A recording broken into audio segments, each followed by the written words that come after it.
Hey, Postgres peeps. Welcome to the final April data drop video, the Postgres decision framework. For more than 20 videos in April, we have been deep in Postgres. We have shown you its power, its flexibility, its extension ecosystem. But today we are going to be honest about something.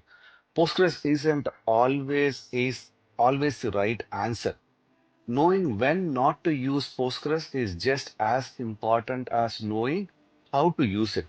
Let's end this series with credibility, not hype. Postgres is the most versatile open source database in the world with extensions. It can handle relational data, JSON documents, time series, geospatial, full text search, and message queuing. But can handle does not always mean the best tool for.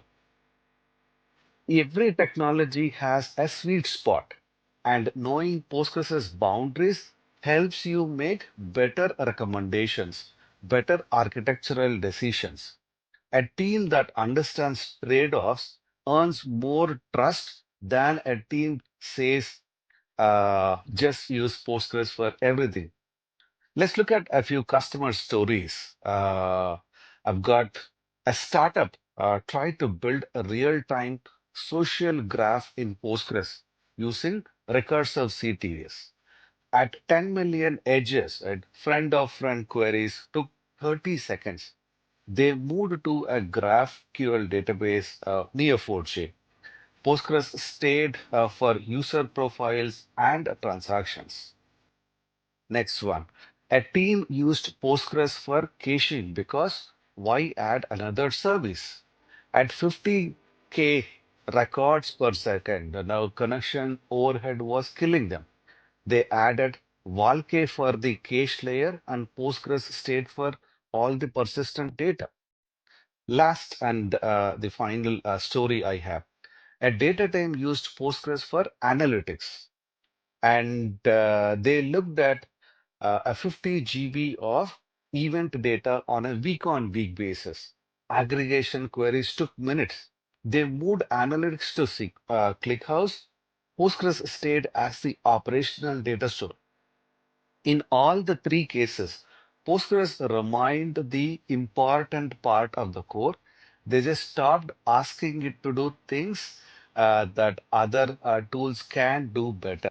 I've been building AI infrastructure for over 15 years, and for most of that journey, open source has been part of the stack. Not out of loyalty, because it keeps earning its place. Last year, we built a rack pipeline for a customer with the requirement that we chunk the data, embed it, store it, retrieve it. The user requirement being when a user makes a query, we search the embedding, pull the relevant context, and feed it to the model. The team's first instinct was to go with a dedicated vector database. But here's a catch. Every vector is attached to a document, a user, a tenant, a set of permissions, a profile, and that's relational context because it's metadata. And if your vector live in one database and your metadata lives in another, you're dealing with two different systems. You're firefighting syncing issues, access control issues on two systems.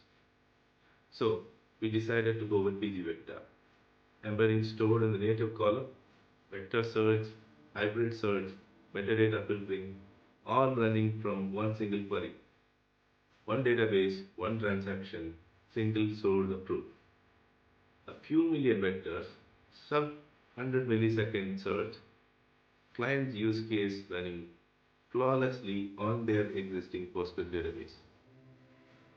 Now, does that work for everyone? Maybe not. A billion high dimensional vector with a single digit millisecond latency, the vector will struggle. A purpose built vector database is designed for that scale. If your entire product is vector search, a specialized tool takes its place. But most of the teams are not there yet. Most RAG systems, most semantic search features in production today are dealing with millions of vectors, not in billions. And for that, PG Vector isn't just adequate, it's the ideal choice. Because you deal with one lesser service, one lesser sync, one fewer thing to break at 2 a.m. compounds over the lifetime of the product. The pattern is the same that we have been teaching all the series. Start with Postgres, graduate when you outgrow it, not when you assume you will. And here you go. This is the Postgres decision framework in a visual tree model. And one thing is for sure, Postgres remains the heart of your database platform. Here's the closing 21 days of Postgres from default configs to decision frameworks. The goal was never to make you a Postgres fanatic, it was to make you a Postgres pragmatist, someone who knows what it can do, what it can't, and when to call for backup. Thanks for following along. My final say would be always start with Postgres, extend it when possible, replace it only for the specific workload it's not built for, and keep the foundation relational, reliable, and battle tested. Postgres rocks. Enjoy, folks.